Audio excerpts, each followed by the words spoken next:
I, Mike Simonson, do solemnly swear that I will support the Constitution of the United States that I will support the Constitution of the United States and the Constitution of the State of and Iowa, the Constitution of the State of Iowa, and that I will faithfully and impartially, and that I will faithfully and impartially, to the best of my ability, to the best of my ability, discharge all the duties discharge all of the duties of the office of at-large council member of the office of at-large council member in the city of Des Moines, in Iowa, the city of Des Moines, Iowa, as now or hereafter as now or hereafter required by law. required by law.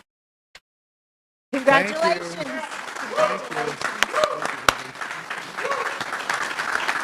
I'd like to just make one comment. Do we love Des Moines? Yes, we do. Thank you.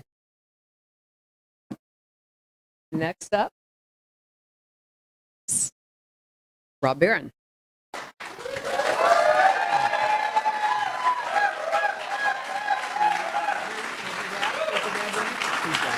Oh, he's got it. Okay, you already have.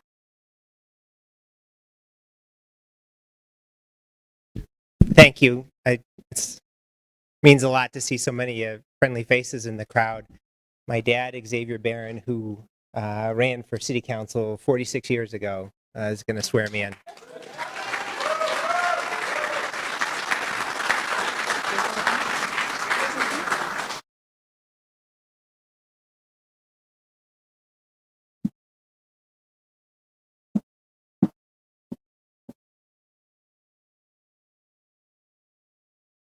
Please raise your right hand and repeat after me. I, Rob X. Barron. I. Screwed it up already. I, Rob X. Barron, do solemnly swear I, Rob X. Barron, solemnly swear that I will support the Constitution of the United States that and the Constitution of the State of Iowa, I will support the Constitution of the United States and the Constitution of the State of Iowa, and that I will faithfully and impartially, to the best of my ability, and that I will faithfully and impartially, to the best of my ability, discharge all the duties of the office of the Ward 1 Council Member, City of Des Moines, discharge all the duties of the office of Ward 1 Council, City of Des Moines, Iowa, as now or hereafter required by law. as now or hereafter required by law. Thank you.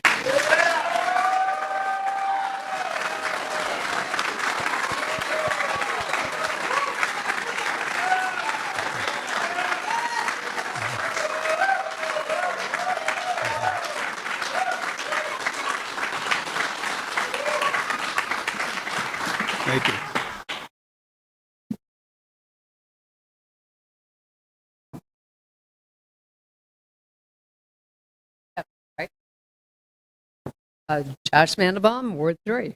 And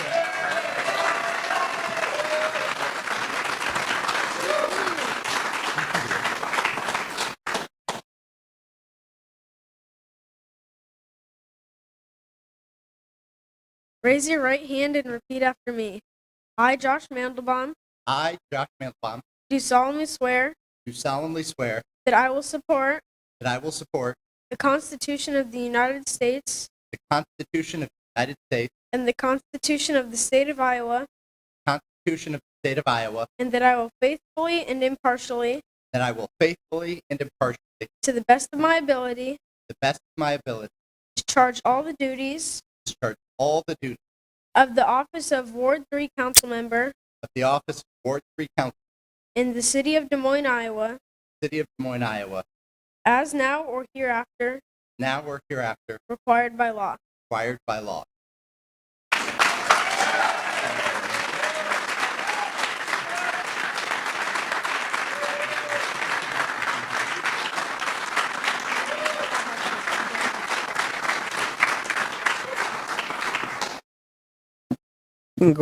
congratulations to all three of you. And with that, we will reconvene the regular meeting at 5 o'clock.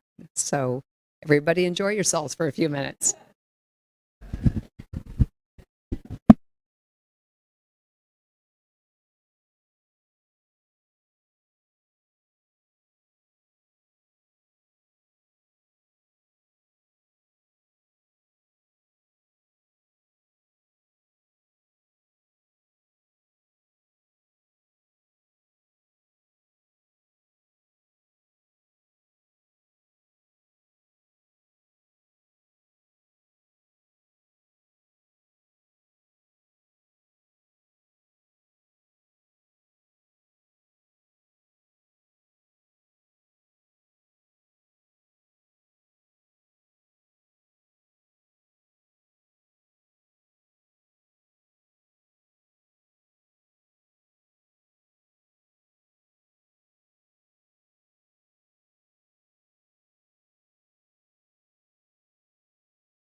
Council meeting for I just did. January 12th, 2026. Gavel.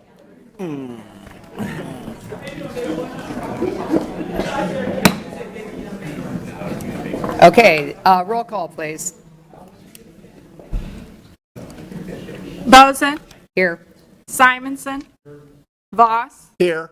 Barron, Here. Westergaard. Here. Mandelbaum, Here. Gatto. Here. We have a quorum. The next item is the reappointment of the following: A, city manager; B, city attorney; C, city clerk; D, chief deputy city clerk and deputy city clerk; E, chief deputy city attorney, deputy city attorneys, and assistant city attorneys. I'll move, Your Honor. Yes, Scott, I'm going to go ahead and move you. Okay. So we'll move I, A through E. I'll second. It's been moved and seconded. Please vote. Excuse me, Mayor Bozen, may I just say something really quickly? Sure. So I do intend to vote for all of these items. I do want to acknowledge I've been in this role now for 12 days. It's a long time. Yeah.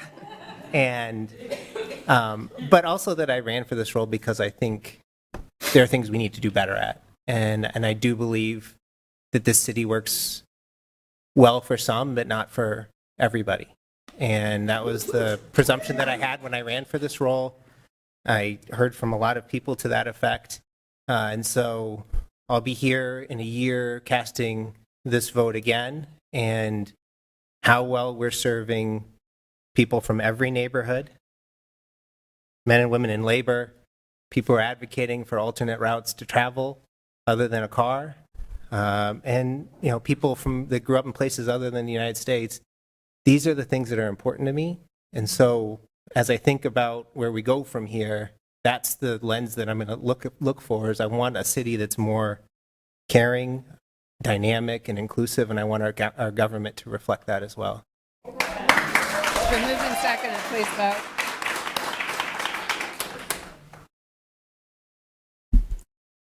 Seven yes. Motion carries. No, the next item is the recommendation of Mayor Bozen for appointment of Councilmember Joe Gatto as Mayor Pro Tem for calendar year 2026. Move. Second. It's been moved and seconded. Please vote.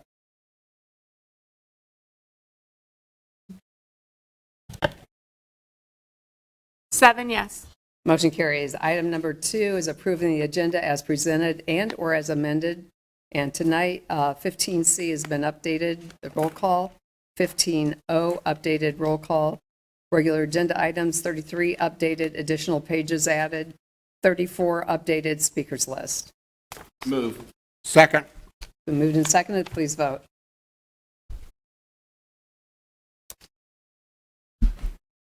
Seven yes.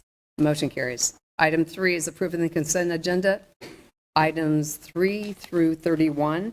And these are routine items and will be enacted by one roll call vote without separate discussion unless pursuant to council rules, council requests, an item be removed to be considered separately.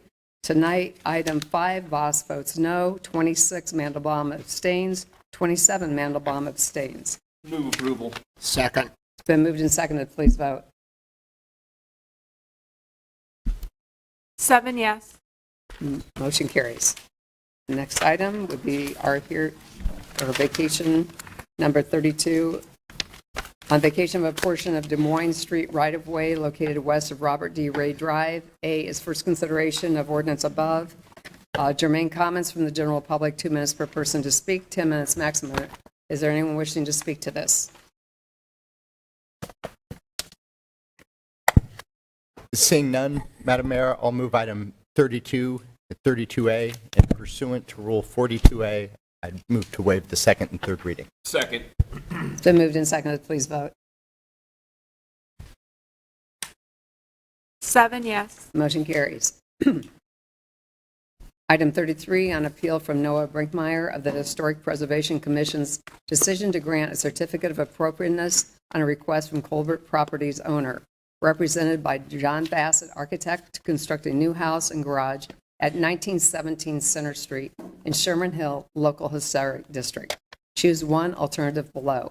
Council Communication Number 26-001. A is affirm the decision, or B, reverse the decision and deny the application. First, to speak would be parties in interest, applicant, and those within 250 feet of the property. Will be given up to 5 minutes to speak. Second will be germane comments from the general public, 2 minutes per person to speak, 20 minutes maximum. Is there anyone, parties of interest? And I think maybe before we have somebody that was from staff, Yeah, I think that would come be first, helpful. and then we'll have you to come up, okay? Have the staff kind of present.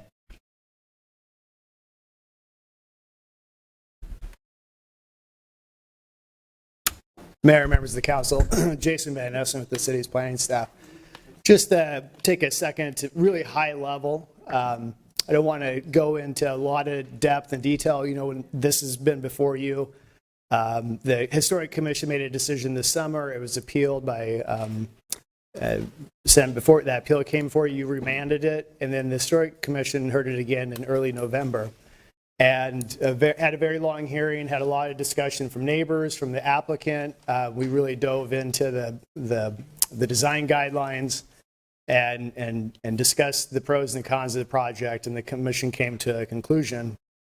They voted to approve the design. They had conditions that were added. The design did evolve over time, and based off of feedback at that meeting, they actually made further changes. The commission's role is really to look at all the any applications that come in our local historic districts. They're to review those applications against the city's design guidelines and make a decision, make a pass judgment on that application. They're there to interpret the design guidelines.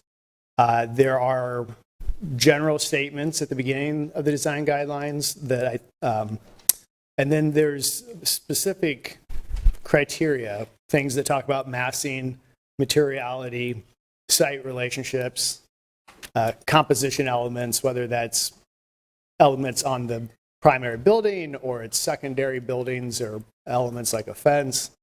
And I think the thing that I wanted to share that really the commission took to heart or kept in their mind as they were trying to evaluate the different options is that the broad statements at the beginning of the design guidelines. And I think it's probably best if I just get my readers on here and read a couple of things. But it says the guidelines are developed to encourage new construction in historic districts, new construction which participates in the overall historic neighborhood pattern and at the same time develops a genuine character of its own. It is recognized that infill construction can be compatible with a historic context by establishing either a relationship based on contrast or one based on similarity. Successful projects based on the relationship of contrast, which is what we have in this case, is a contemporary solution requiring a very skilled architect. And the design guidelines go on to say, these guidelines are not meant to restrict the type of design solutions, and for this reason, the Historic Commission will continue to review all proposals on a case-by-case basis. This is definitely a situation of contrast in architectural style, and I think the commission really took that to heart as far as taking their time to analyze the proposal, take in different viewpoints, and come to a conclusion. Happy to answer any questions. I didn't want to, like I said, I didn't want to lead you through an hour or so long discussion that we had. Okay, any questions from the council? If not, we'll have the first speaker come up. So, thank you. So this is parties and interests, applicant, and those within 250 feet of the property. If you can state your name, ward. Good evening, council. My name is Nicole Beeman. My husband Rob and I are the owners of the lot at 1917 Center Street. And I don't want to repeat too much of what Jason had, but just a high-level overview. On August 20th, our architectural team presented project plans for a single-family owner-occupied house to the Historic Preservation Commission. That project was unanimously approved. And on September 8th, there was an appeal filed on that decision. October 20th, we came here to the City Council meeting where that decision was remanded back to HPC for further review. As Jason mentioned, on November 5th, the Historic Preservation Commission convened a special hearing to discuss this matter. Staff presented all of their findings, all of their recommendations. We had an opportunity to share. Concerned citizens in Sherman Hill had an opportunity to share as well.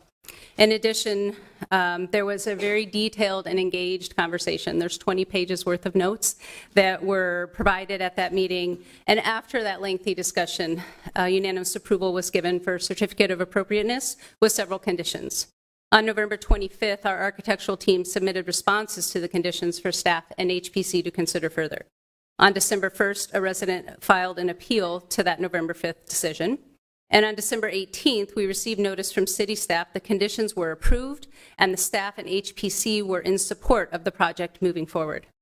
We have worked extensively with our architectural team. We've made over 12 changes to the design to address the questions and concerns identified by city staff, HPC, and where possible, the residents of the neighborhood to bring a high-quality, architecturally sound design to this long vacant property.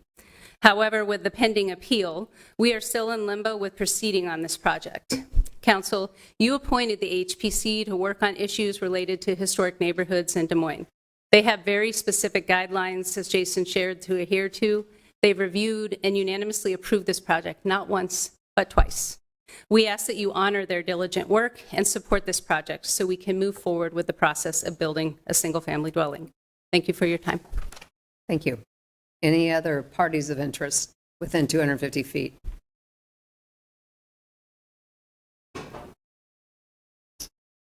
Hello, Brad Argo, 1918 Laner Street. Sorry, I have to read this in a little bit of regurgitation. As you know, after City Council sent this issue back to HPC for further consideration, the Commission again approved the project as stated. Our neighbor, Noah Brinkmeyer, has now appealed that decision because, in his view and ours, the Commission's ruling did not take into account neighborhood feedback. The transcript of the HPC hearing reflects that. Rather than engaging with that feedback, several commissioners substituted their own subjective aesthetic preferences. We are also troubled by the role of the city staff in this process. Staff recommended approval of what they described as an international style house, yet provided no explanation for why that style is appropriate in a neighborhood that, by staff's own admission, contains 0 buildings of that type. Separately, we want to address the owner's stated desire to be part of the neighborhood. Despite repeated offers from neighborhood leaders and individuals to meet and talk, the owners have made no effort to engage. At every stage, they've avoided feedback and instead made only the minimum adjustments they believe necessary to secure approval. For those of us who cannot paint our houses or build a fence without approval, it is difficult to not feel that this project is being pushed through as an exception, framed as historic in name only, despite significant neighborhood opposition. We are not opposed to investment in Sherman Hill, nor are we reflectively opposed to change. What we object to is a process that appears to bend the rules for one project while expecting everyone else to continue living within them, and a posture from the owners that treats the neighborhood input as an obstacle versus a resource. I would ask the City Council to consider this question. If city staff decisions don't take into account neighborhood feedback, HPC does not take into account of neighborhood feedback, and our potential neighbors do not want or hear neighborhood feedback, who does that fall to? Thank you. Anyone else wishing to speak? Parties of interest?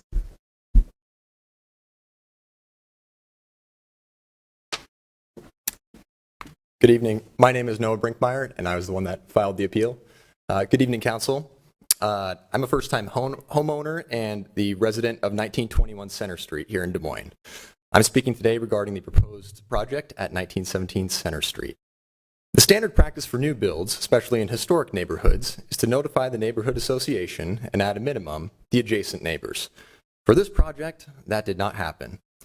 Additionally, being able to reach the new property owners was not due to a lack of trying from adjacent neighbors, including myself and Mr. Argo. We wanted to have a collaborative conversation, as welcoming neighbors should be, but the property was purchased under an LLC, and we did not have contact information. Our neighborhood association then reached out to the design firm for the project, And we did have a lovely conversation with one of the architects. Although he's a very nice guy, we did want to speak with the owners. Several of us offered up our contact information, passed it to the owners. We heard nothing back. City Council remanded this matter back to HPC to allow for the voices of the neighborhood to be heard and to limit potential conflict of interest. About 25 neighbors did attend that Historic Preservation Commission meeting with 1917 Center as the primary item on that agenda.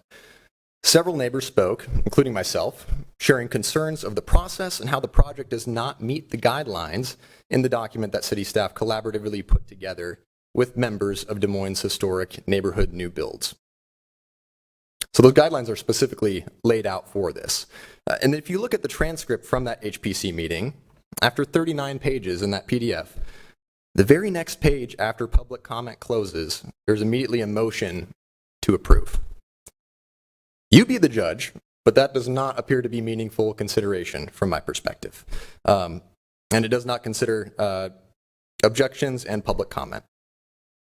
Finally, with moving in historic homes into empty lots in historic neighborhoods, largely infeasible due to tax credits going away, this sets a precedent for new builds in historic neighborhoods, such as Sherman Hill. And that will likely be more common moving forward. Like Mr. Argo said, we want more neighbors. We want people to fill these in. We just want it to be done the right way. Due to all that I've said, it appears that HPC is unequipped to handle both decisions of new builds specifically and public comment. And I ask City Council to deny the certification of appropriateness for this build today, and then to give further guidance and support and expectations to HPC for handling public comment on new builds moving forward. Thank you for your time. Thank you. Anyone else within 250 feet? If not, we'll open it up to the general, or for germane comments from the general public. Seeing none? Or there, okay.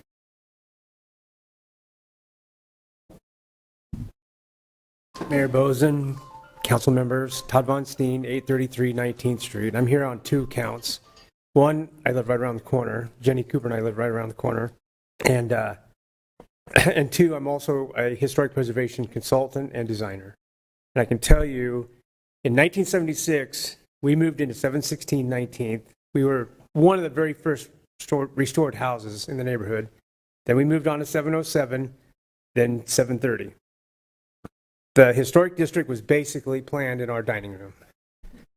There has never been a mention of an international style house being accepted in this neighborhood.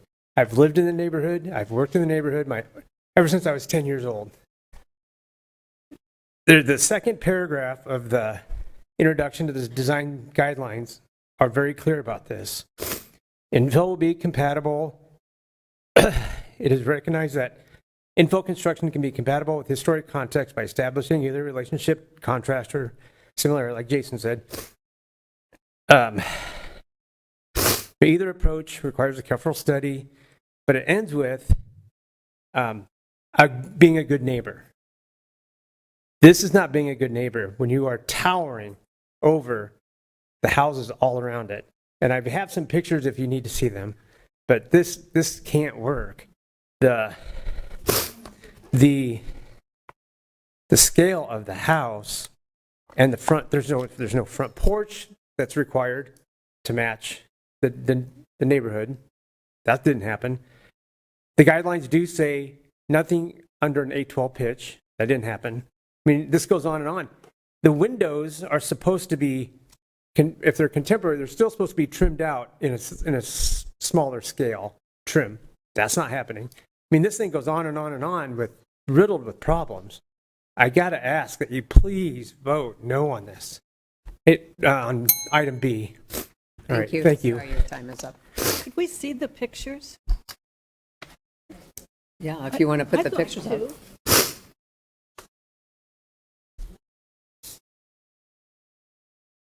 So this is the front of the house. You can zoom in on that. Or do I have to do it? Yeah, hold on. Sorry.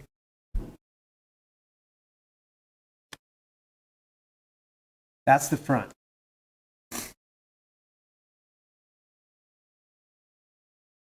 These are the houses down the street. That is north view, northeast facing. These are the houses northwest facing. That is Noah's house. That's the lot.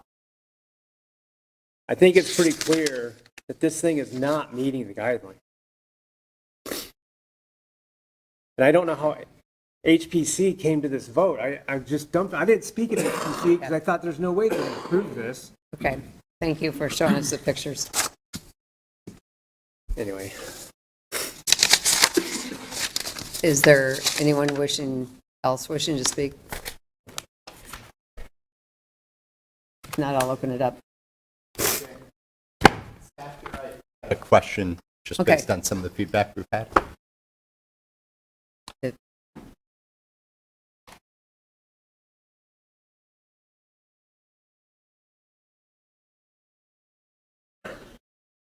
Yes.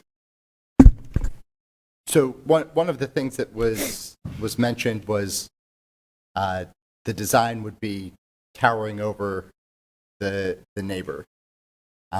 If this wasn't the contrast in the international style, what would the height be?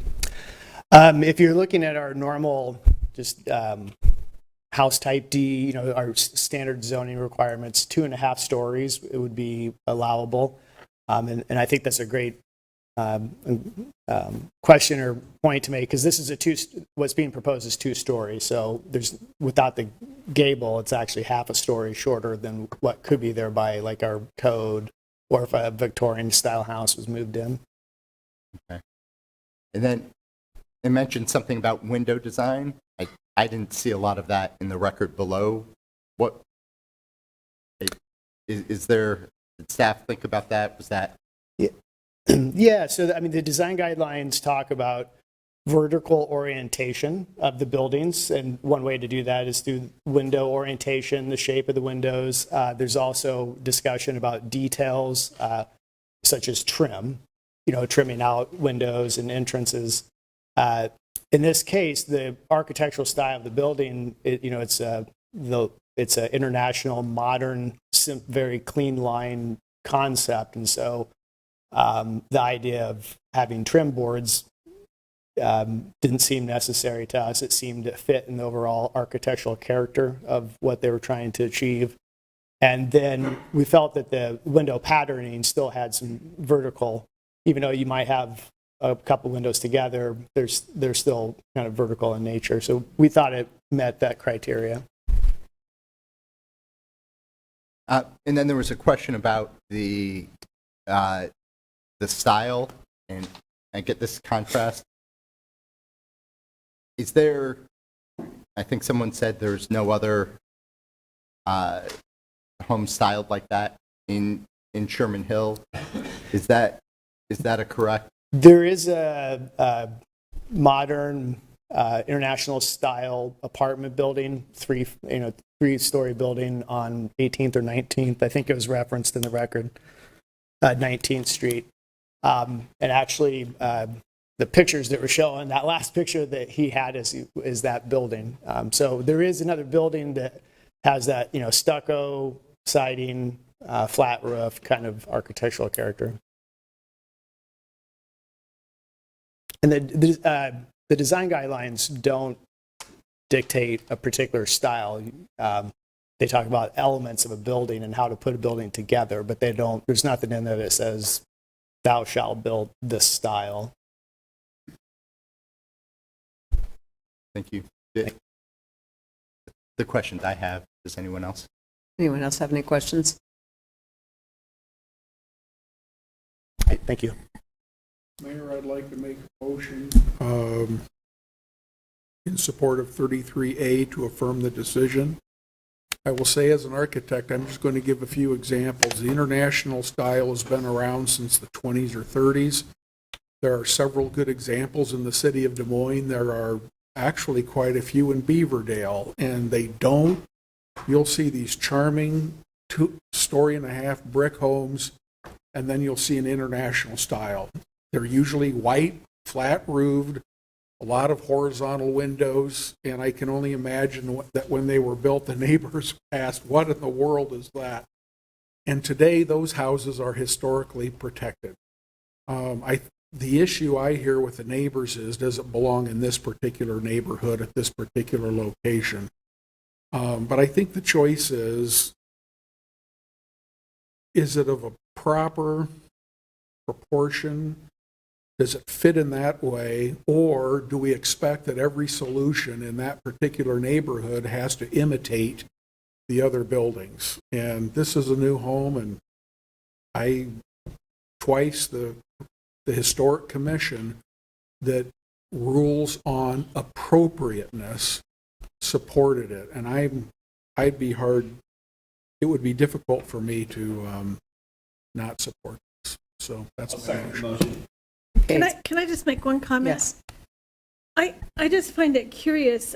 I remember years ago sitting on council where somebody in Sherman Hills had put new windows in one of their buildings, and the Historic Preservation didn't like those windows. And this guy had to take all of the windows out and put new windows in. And I'm familiar with another house down on about 9th and University, the old Ruan house. They put windows in that house. They bought it before it was a historic district, and they bought all these windows, like $15,000 worth of windows, and they had to just throw them away because the Historic Preservation said, no, we don't want this. I think there's So- guidelines. But- that I can is- speak to the first one, Mayor and council member, that first one, they did not go through the proper process Could to be. begin I with. don't- It I had don't made know. the change, and the decision was after they had already put the wrong windows in, that they needed to replace them. But So this they had not followed the certainly process. doesn't look like the So- other homes. So I think that it's been moved and seconded, so please vote. And we can get more information. Yeah, Mayor, I just wanted to, I do plan on voting for this. I mean, I do want to, Oh, sorry, I thought you. no, that's okay. I do want to explain just, and I appreciated hearing from Councilmember Simonson. I actually was curious what your take on this was going to be as the sole architect on the council. And I spent a lot of time poring through the record, trying to look at the pieces that I saw the neighbors raise. One of the issues that was in the record below, but I thought that the commission addressed it, and I think staff confirmed it for me here, was about the height and the impact. And it sounds like this, while it is taller than what exists on the lot today, partly because it's a vacant lot, any other construction or construction of a Victorian home would also tower and might actually be even taller. In terms of the flat roof, I did look in the packet, and there are, I think, sort of 6 properties that kind of touch or are catty-corner or directly adjacent to this. 2 of those properties have structures with flat roofs on it today. I don't know that, I'm not enough of an architectural expert to know if those stylistically, but flat roofs, there are already, I guess to the point, already some examples of those flat roofs.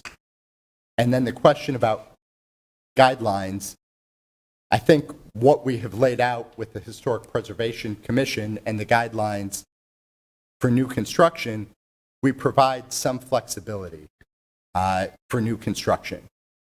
The key piece is that there be diligence in the approach from an architectural perspective.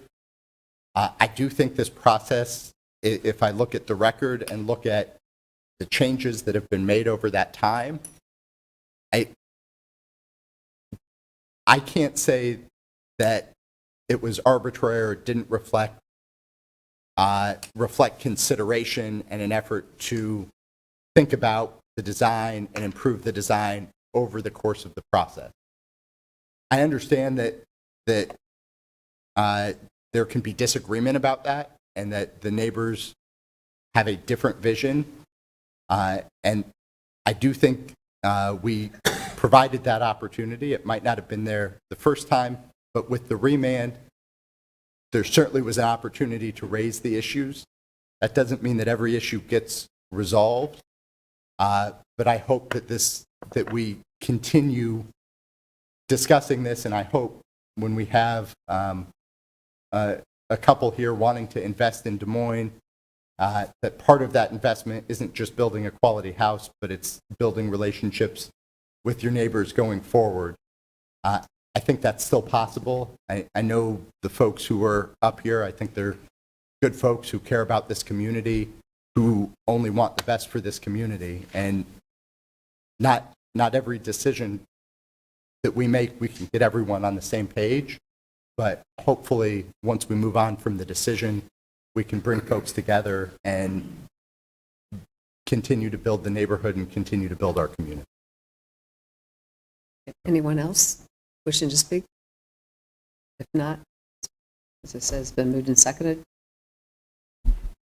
6 yes, 1 no. Motion carries. The next item is the item 34, the request to speak. We provide speakers under the public speaking portion the opportunity to address the council for up to 3 minutes each for up to 20 speakers for a total of 1 hour agenda. Speakers will be called forward individually, and we ask everyone to please state their name and address or ward prior to providing comments. Please keep your comments germane and avoid references to personalities or character attacks, as those types of comments do not contribute to the purpose for which this public forum exists. As a reminder to the council and the public speaking time is to hear your comments. If there's need to follow up, we will get to the appropriate staff or to council members to follow up after the meeting. So thank you for your support of Des Moines. And the first speaker is Richard Sofer.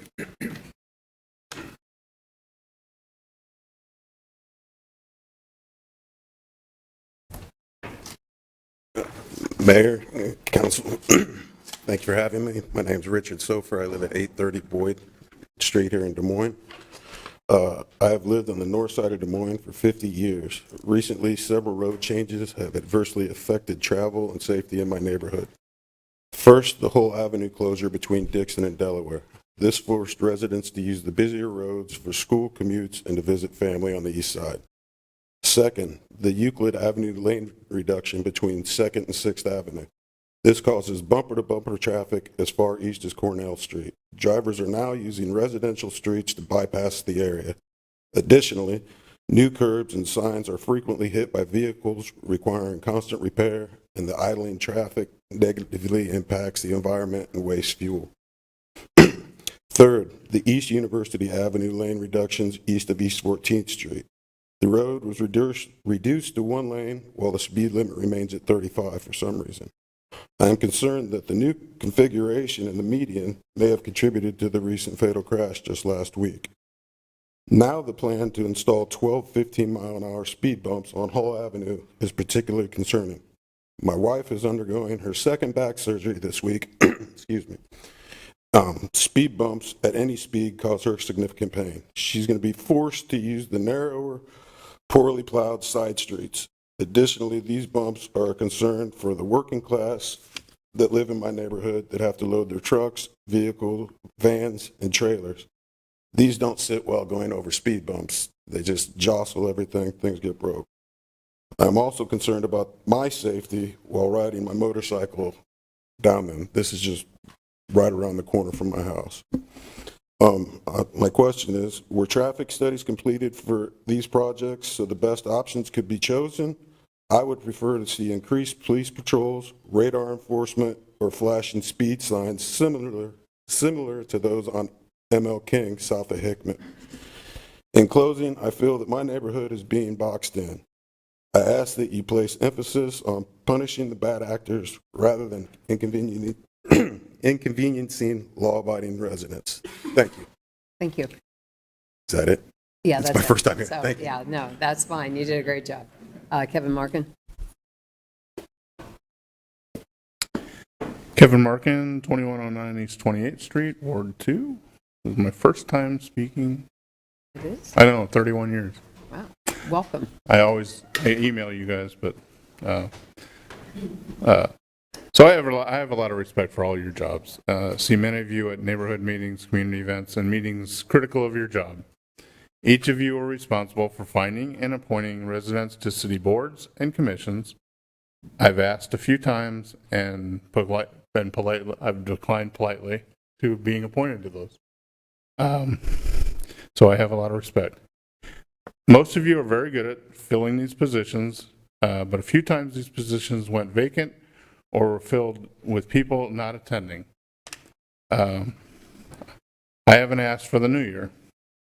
We all have calendars that can remind us to follow up on tasks. If each month you were to reach out to 2 of these appointments, by the end of the year, they would all be comfortable with talking to you about the concerns, and you can find out their concerns. Feel this is a two-way street. Those appointments should be updating you of concerns, but some may feel intimidated. So just thank you for doing that, for listening to me.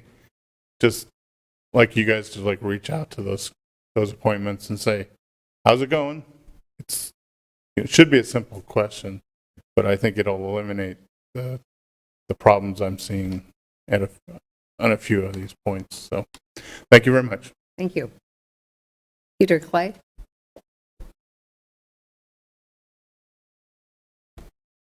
Mayor Bozen, City Council, Peter Clay, 3205 East Pine Avenue. My concern this evening is with the proposed repurposing of the building that housed the old fire station at 9th and University into a facility to serve the homeless population in the city. Now, that's very important. The question really is this the right place? Our city has an obligation to expand and support recovery services and better housing options for the many among us who are struggling. And that is both a moral and a practical imperative. Our nation's history of systemic racism continues today. The neighborhoods around 9th and University already have many facilities focused on providing important support services to the most vulnerable and marginalized among us. Adding yet another such facility in the same area will add more challenges to neighborhoods already struggling to improve community safety and vitality. Concentrating so many programs and facilities in the same area is part of the long-standing patterns of systemic racism that have hobbled our nation, our state, and our city from the best shared futures that we can all imagine. I ask that a careful analysis be done of the best and most equitable approach to helping individuals and neighborhoods throughout our city to succeed. We must address the root causes of substance addiction, food insecurity, and homelessness. Band-Aids don't solve problems. More mental health programs cited in a number of locations in our metro area are needed. The Tiny House Project is a positive new approach. What additional out-of-the-box thinking can we do together to address the complex and interconnected problems that negatively impact all of us who live here? So, I'm 100% in support of doing a lot more to address the problems of homelessness and to transform those problems so that we have many more people flourishing in our city. I'll end with these words. All flourishing is mutual. Thank you. Thank you. Laurel Clinton. Congratulations to our new councilman. Two of you guys are part of my ward. I'm Laurel Clinton. I live at 10th and University. I do live in the Cheatham Park neighborhood and directly adjacent to where the repurposing of the new fire station or the old fire station is being considered. It has not been brought up amongst you guys from what I understand, but we're hearing rumors about it. And I want, as one of the key stakeholders that owns property in that area, to be apprised and kept in the loop as to what's going on. What I'm concerned about is that we are always considered for services when it comes to my community. When you guys repurposed the last fire station, you turned it into an event center, you turned it into a cafe and a library. What I want you guys to check your biases when you come to think about what should go in my neighborhood, that we would like revenue services to come into our neighborhoods and not just service industries. We all agree that there is a problem in this city, but we must agree that we cannot be the dumping ground for everybody's good intentions, because we have to live in those neighborhoods too. So once the intentions come in and everybody goes home, we're left with the shrapnel and what happens behind it. So we want to be kept in the loop. We want to help you understand that we're a thriving community. We just got a grant to replace 30-year-old equipment in our park. So we want to thrive as a community. We want to grow. And we want you guys to take that when you start deliberating about what should be repurposed into that facility, that it's good for all of us and not just for a small population of people that travel through. We do understand there is a homeless problem, and we do want to be supportive of our homeless brothers and sisters. They congregate around my house, so I do understand their needs. But I also want you not to close out the people who are there trying to grow a community. Redlining was a legislative decision. And it's whether you guys decide to continue to that down that path or the inner city is really up to you guys. And so we're asking that you allow us to breathe. We're still trying to deal with some of the other services that are allowed. I live across the street from a safe house. 2 of them, as a matter of fact. And so to continue to inundate us with service-oriented service is not fair. So we can be like, everybody takes on a little bit of water, or you can continue to let us drown in the 5th Ward. And I think you guys know what I'm referring to. Is that we're asking you to stop. We can't breathe. Thank you. Thank you.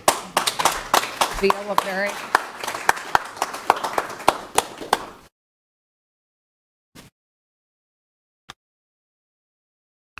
Good evening, Mayor, Council, and newly sworn council members. I'm Viola Perry, Ward 1, 50310. I say 50310. I'm concerned about the neighborhood, which I have lived in for many years, worked in for many years, and I'm still in that neighborhood doing things. I am involved with the Neighborhood Association, King Irving.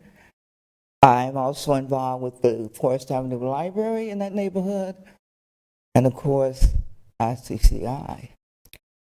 I was distressed when I had gotten word or communication regarding what was to be done with the fire station on 10th and University.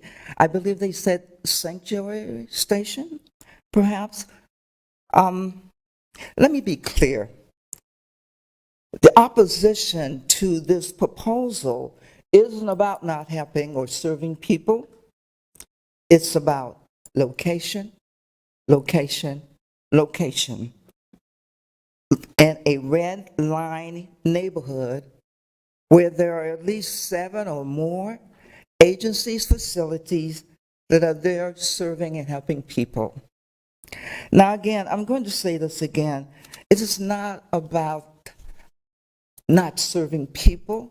It's about saturating one particular neighborhood, which I do love. And by the way, I do attend church in that area too. Now I'm going to end with this quote. It was in the communication letter that I believe all of you received. It says, we are saying, or not saying, not in our backyards. We are saying also in other backyards. Council members, I feel that conversation, discussion, conversation, discussion before you vote on this proposal for the fire station at 10th and University. Thank you. Thank you. Margaret Wright.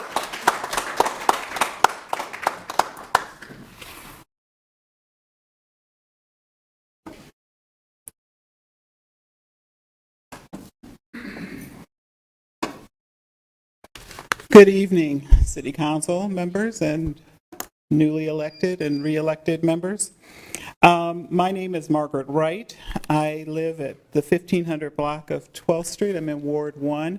I'm the president of King Irving Neighborhood Association, and I'm also part of the leadership team for the Near North Side Neighbors. For those that aren't familiar with Near North Side Neighborhood, it is 6 neighborhoods that are north of 235, with 2nd Avenue on the east, MLK on the west, and Hickman to the north.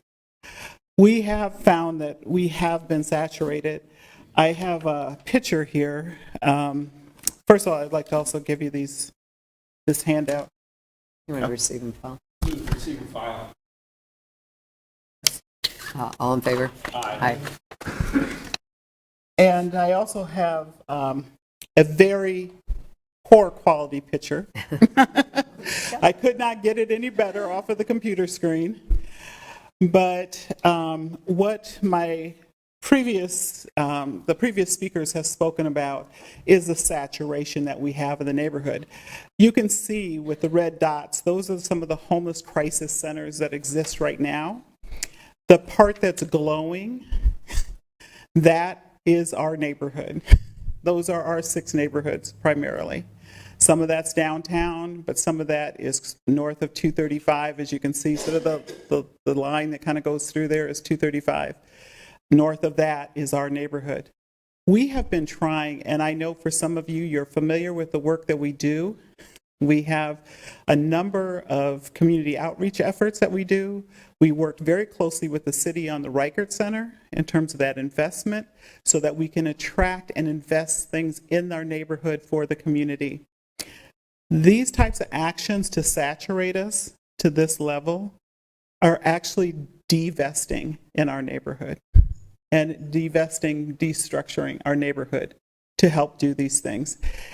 Also, we just had a report from Polk County in terms of the Sobering Center. The information we got from Polk County Sobering Center is that the greatest number of individuals that are there are not from Polk County that are served. But they have somewhat the highest percentage of the individuals they serve are homeless.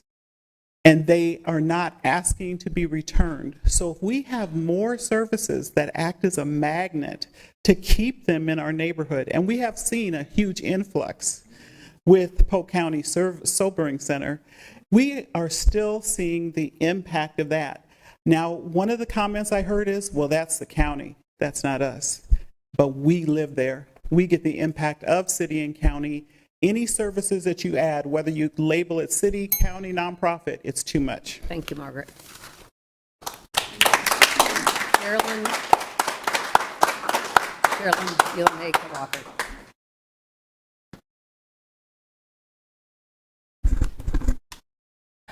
Name is Carolyn Hake-Walker. I live at 4111 Ingersoll Avenue. Good evening, Council. First, congratulations to Rob, Mike, and Josh for being elected to represent the residents of Des Moines for 4 years. Elected leaders of our city need to display qualities such as integrity, honesty, courage. They also must be good listeners to the people of Des Moines and good communicators. But we cannot omit one thing, and that is that leaders must be visionary. Elected leaders need to have a vision for the future of Des Moines and of Iowa and create plans to achieve it.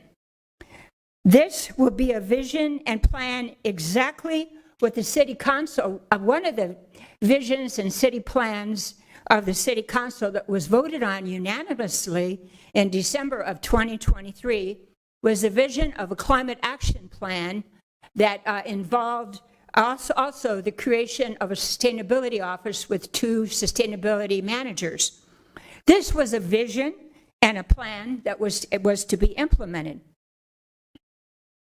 Why did you, and some of you voted on it here in the City Council before, why did we vote on this plan? First of all, we all know that the global climate is warming up historically at unprecedented levels.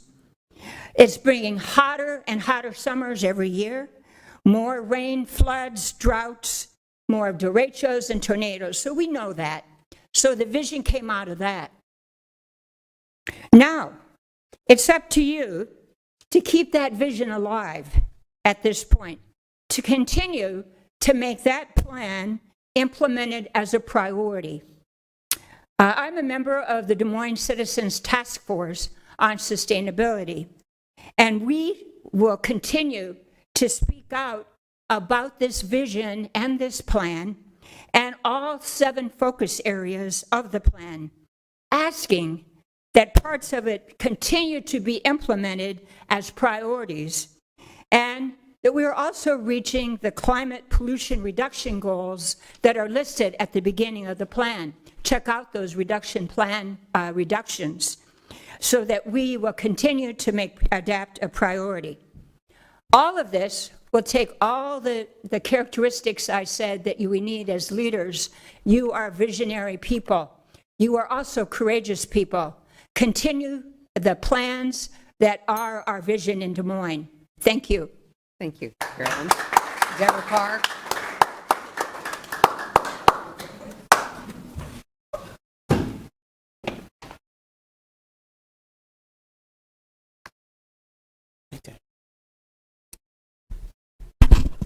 Move to receive and file. All in favor? Aye. Good evening, Mayor and council members, and congratulations to all the new members. My name is Deborah Carr, and I live in the 1100 block of 14th Place, and I serve as president of Cheatham Park Neighborhood Association. Cheatham Park is proud to be a part of the Near Northside Neighbors, a coalition of neighbors working together to improve the quality of life and strengthen our shared future. I'm here tonight to speak on behalf of residents who love their neighborhood, who have endured decades of disinvestment, and who are standing and asking for a viable partnership that represents the voice of our residents for balance and fairness. The former fire station number 4 at 9th and University does not sit on neutral ground. The corridor carries a portion of the legacy of Center Street, a once thriving Black business district destroyed by urban renewal and the construction of Interstate 235. Families were displaced, businesses erased, and generational wealth was taken that has never been repaid. For more than 50 years, our community has been trying to recover from redlining, eminent domain, and policies that delayed opportunity rather than restore it. That history still lives in our housing stock, in our commercial corridors, and in the emotional weight we all carry as residents from day to day. Despite this history, however, our neighborhood continues to be asked to carry more than its fair share of the city's and county's most vulnerable populations. We want to be clear. We believe helping people. We also know that oversaturating high-intensity services without equal investment in housing, commerce, safety, and beautification creates imbalance rather than stability. It's difficult to come up when we are always burdened down. Research and lived experience tell us that temporary solutions alone do not cut it. We know Iowa needs a higher minimum wage, $7.25. Unemployment benefits are capped at 16 weeks. These structural realities mean that without livable wages, stable employment, and quality neighborhoods, people remain capped in cycles of crisis. So as you know, quality of life is a fishing pole. You either teach a person how to fish, they eat for a day, but if you really teach them, Instead of giving it to them, they eat for a lifetime. Safe and affordable housing, thriving local businesses, walkable streets, historic preservation, and welcoming public spaces is what allows children and families to thrive. We believe this station can be part of that solution. We envision a preserved historic landmark, a cultural and educational space honoring Center Street and the near North Side, and professional office and small business space that contributes to this vitality. We would like to meet with you all to talk about how we bring that vision to reality. Okay, thank you. Kathy Helton?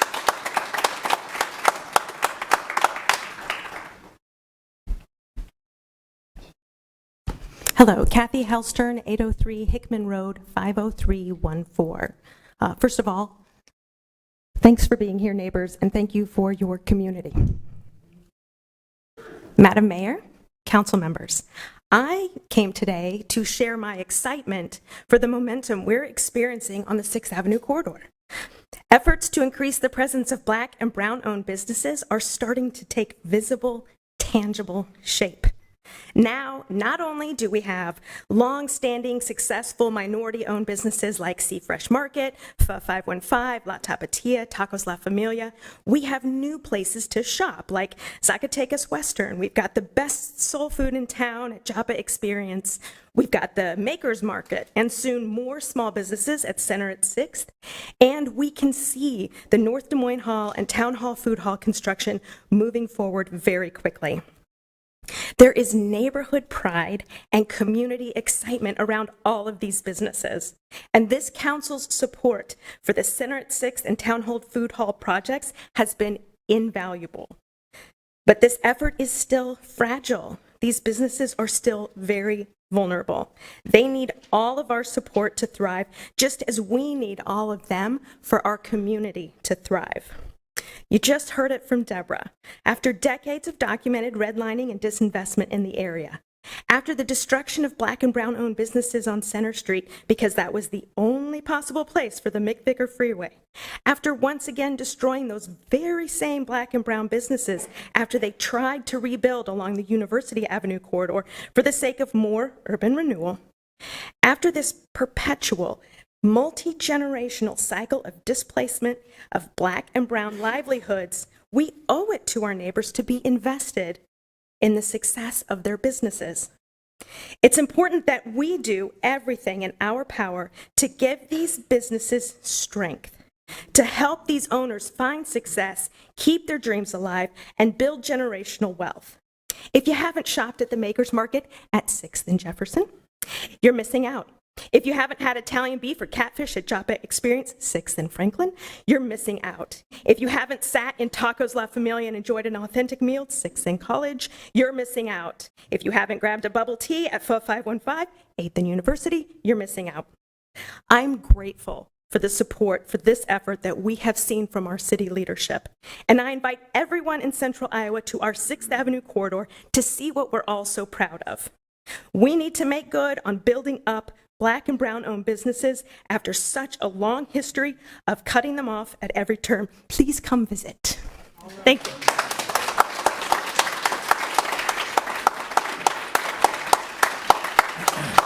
I think that was our last speaker.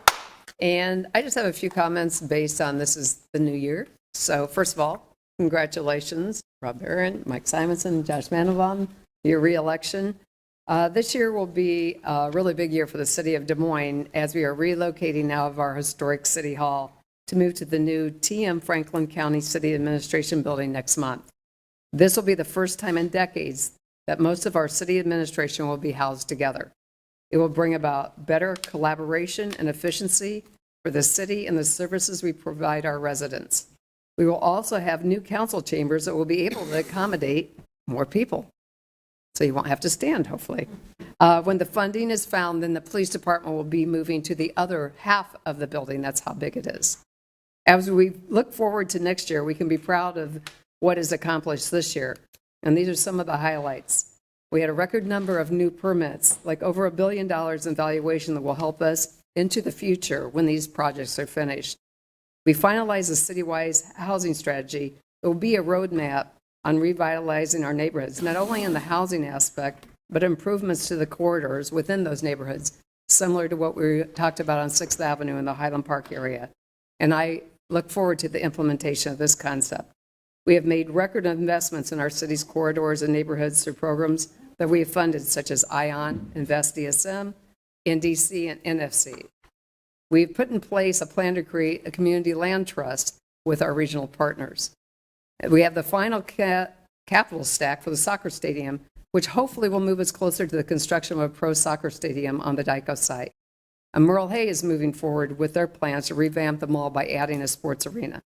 And then we have the Market District, just south of here, is moving forward to revamp and redo. They have the Two River Park that's been finished, and we hope that now they're part of the IRA area, that this will get more momentum going in that development. We have a award-winning park and rec department, and it only gets stronger with the improvements made to neighborhood parks that have been made, and with the completion now with the Reichart Community Center and all of the other parks we've upgraded. Public Works is another area we have seen significant improvements in our roadways. Fluid Drive finally got done, a big one for this year. And there's so many streets that we're working on to make them safer for all of us who use them, whether you're biking or driving. Public safety was the top priority of our residents in the budget meetings, and we will be reviewing all aspects of how we offer public safety in both the police and fire departments. The work of our care team and the police department and the mobile integrated health in our fire department have made a significant difference on how we reach the most vulnerable citizens. That work will continue and needs to be expanded. And we will be working on planning additional fire stations on the south side of Des Moines where it is critically needed. We must continually work regionally with our partners and other communities on issues that impact our area. Transit, the DART program of implementing the Reimagine, homelessness. We will continue to build on what we have worked on with the Bloomberg Harvard City Initiative, along with the Housing Solution Alliance and Homeward, to execute the regional plan that was developed, the blueprint to address homelessness. We value our partnerships with Polk County and the other metro communities to address so many of these tough issues. We all must work together. But we also realize there are many things our residents that are driven by the state and federal government that we cannot control. But we need to continue to do all that we can to make sure that we provide a community where people can live and thrive. To Scott Sanders and to all the staff of this city, on behalf of the council, I want to say thank you for the dedication and commitment you make to all the citizens of Des Moines. And to the council, all of you, thank you for the time and commitment you make to provide the leadership to keep the city moving forward. While we might have differing opinions on how to do that at times, I know that we all have the same desire. We care about this community and the people that we serve. I look forward to the work that needs to be done to provide our residents with a city that really does work for all of them. So let's make 2026 a bright year as we build the future of Des Moines. And thank you all for being here. And I think we have to take I don't think we voted on our I'll receiving make a file. motion after your comments. Okay, so I want to thank everyone that was here tonight. It's a start of a new year, and we look forward to what we can accomplish going forward. So with that. Thank you, Mayor, for your comments. With that, I will move 34A through I to receive and file. Second. It's been moved and seconded. Please vote. And with that, 7 yes. is there a motion to? Motion to adjourn, Your Honor. Is there a second? Second. All in favor? Aye. The meeting has been adjourned.